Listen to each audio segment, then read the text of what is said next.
Thailand Zoo, thank you, and please comment, like, share, and subscribe.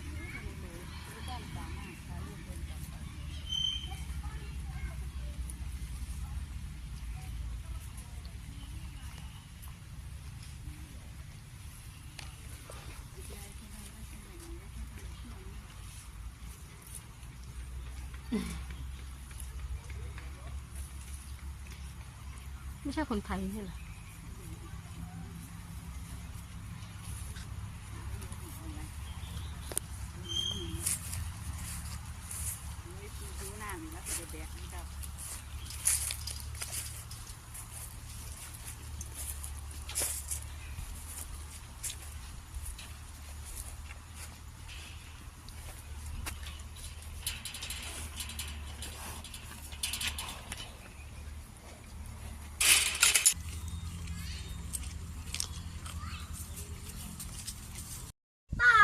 ทำไมเขาจะไม่มีปากกันนะเห็นไหมนั่นอ่ะ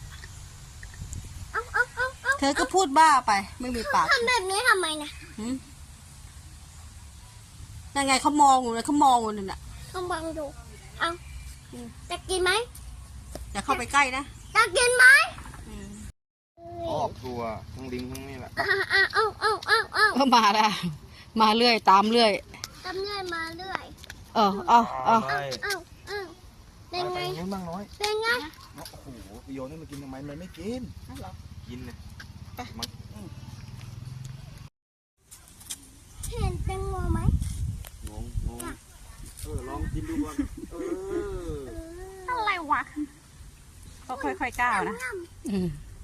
แค่แตงโมอร่อยจังโอ้ยไก่ชั่วจริงว่ะอร่อยไหมเอามาอีกตัวแล้วเร็วลงมาอีกตัวแล้วผมมันอยู่กับมะขามเทศได้ดีเก่งเร็วอ่ะให้ต้นไม้เร็วอ่ะอยู่กับอะไรต้นไม้ตัวนึง3 ตัวเหรอไม่ใช่หรอนั่งเร็วอ่ะแล้วเวลาฝนตกมันอยู่ยังไงวะนั่นไงถังนั่นไงถังแดงโอ้ยนั่นคือกันฝนเหรอป๊าอ๋อเวลาฝนตกเข้าไป